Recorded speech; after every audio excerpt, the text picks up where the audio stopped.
Morning, my brothers and sisters. Welcome to episode number 129 in the book of the Gospel of John.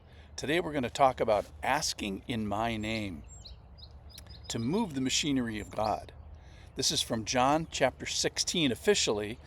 And what we're going to do is we're going to explore this concept about asking in someone's name.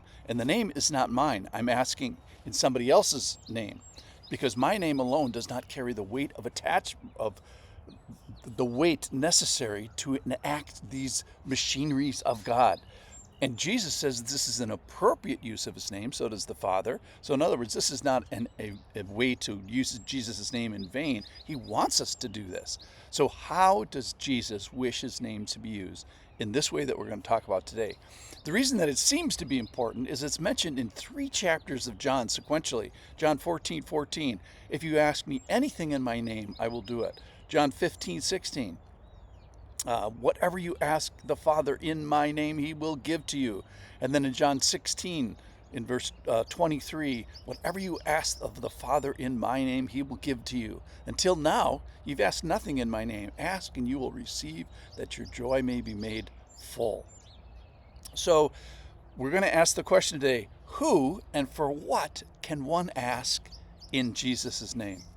Now, the only thing that even allows us to proceed with this audacious idea is that he's asked us to proceed with this audacious idea. And he's asked us to ask stuff in Jesus' name, in his name.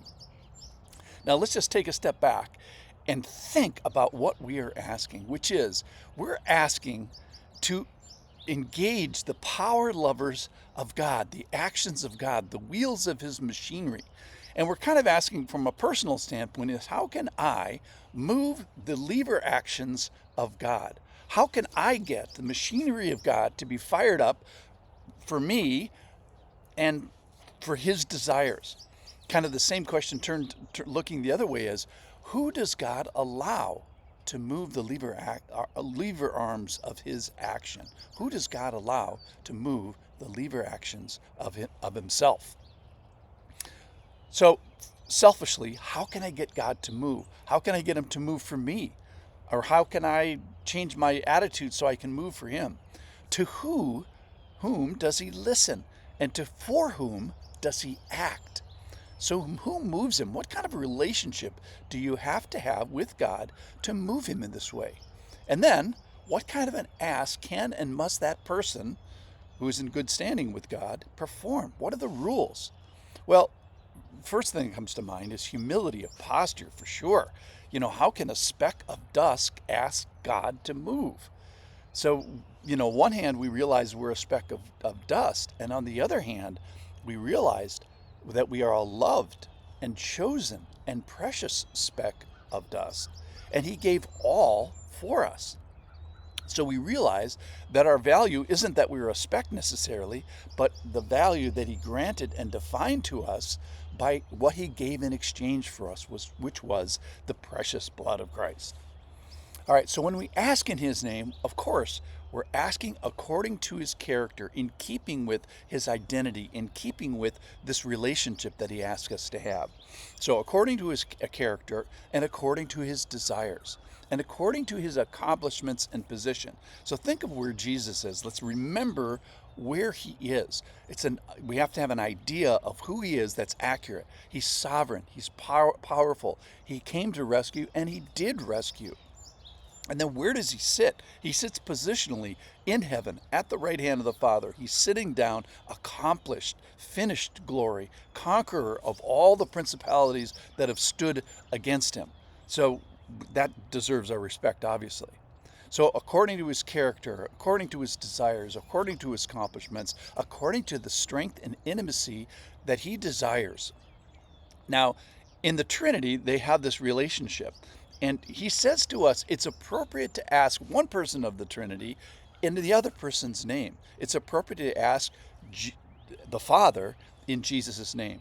Also, he says, it's appropriate to ask me in my name. Jesus says, ask me in my name. So it's asking one person of the Trinity on behalf of another person of the Trinity. That seems to get God's attention, and he likes this. It's leveraging the love that the Trinity seems to have for one another. And so asking in my name is to leverage the love of the Trinity to action. All right, so let's ask as an abiding follower. So that's God's thing. He asks us to stay attached to Him, to have the attention of God in pruning, access the vine, if you will. Remember, in all of John chapter 15, it was about the vine, which is the desires of the vine flow in the veins of the branches. So we want to pray in harmony, like a chord in tune with the desires, either in unison or in harmony with Jesus. So what asking in my name definitely is not a blank check. It's not just a tag we add to the end of our prayer. Asking in my name underlines the whole prayer. It's not a little bow on the top. It's not putting a candle on top of the cake. It's the whole cake. So here's my one practical thought for this: is before we ask in your name, we can ask, is this something I can ask in Jesus' name? In other words, let's ask in Jesus' name, or think about asking in Jesus' name before and during the prayer, not after. Typically, that's where I hear, we ask this in Jesus' name, which is a way to conclude a prayer. But I think a better thought is to ask all the way through it and think about praying in Jesus' name before and during the prayer, not at the end. So to get our position with God right, get our desires aligned right. And He desires His name to be so used, which is the crazy thing about that. He wishes to be in a familial and familiar relationship with us, to the point where we can claim what he asks us to do can actually be true.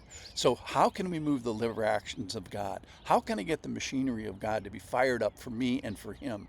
And who does God allow to move the lever action of His machinery, which is the humble, grateful specks who know they are so, and they're the ones that move the machinery of God. Thanks for listening.